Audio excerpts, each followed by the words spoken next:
Hi guys, I'm Chris and welcome to Destination Hytale. Today I'll be covering the newest Hytale blog post titled Designing Monsters for Hytale. We got a lot of new confirmations about different aspects of mobs and even mob names in Hytale, so let's get straight into it.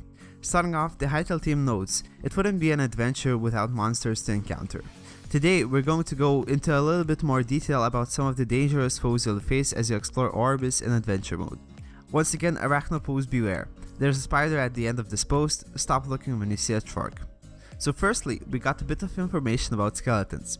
Skeletons are a staple of fantasy adventure games. In adventure mode, you'll encounter them as you delve into dungeons and pick through ruins above ground. They're common foes, but like trorks, they appear in several variants including archers, mages, and warriors.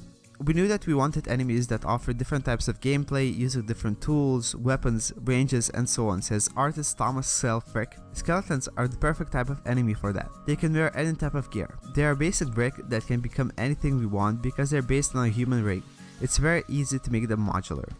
I think this fact really proves the point that we're going to see quite a lot of skeleton variants, not even including the ones we've seen so far. Skeletons are a standard enemy type, but their appearance and threat level changes as you progress through adventure mode. Undead encountered in later zones are tougher, wielding weapons and armor that reflect both their environment and the increased danger that they pose.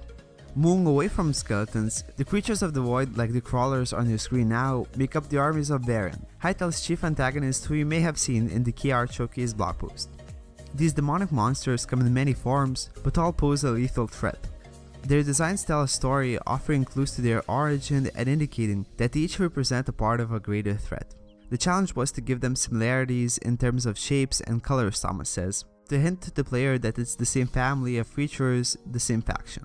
Moving on, we got an official name for this void creature, which is the Void Eye.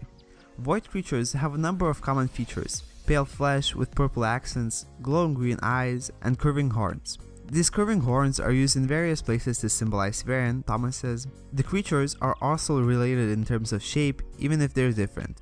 Look out for diamond shapes, they're another key indicator of the presence of Varen and his minions. The most dangerous monsters have an appropriately threatening appearance, particularly the Void Spawn. They're some of Varen's most dangerous soldiers.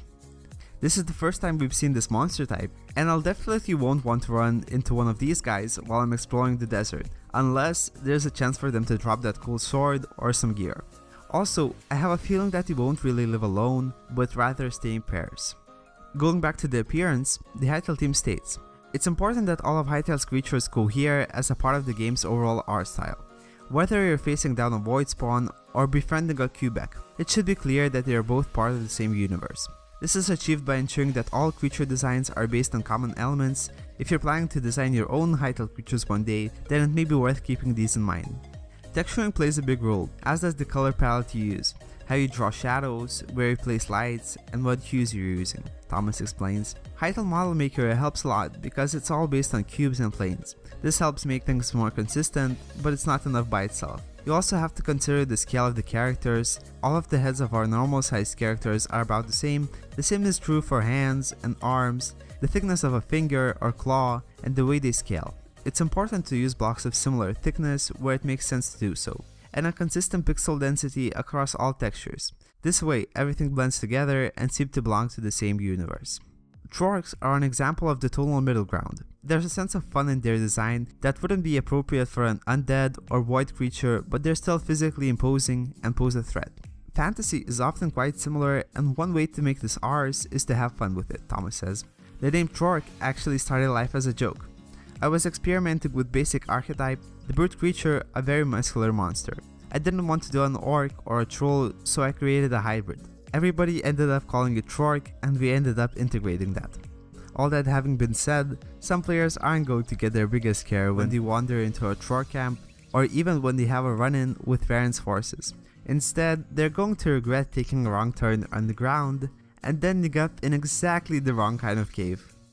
So yeah, that's it for the blog post. I'm Chris, this was Destination Hytale, and I'll see you guys in the next video.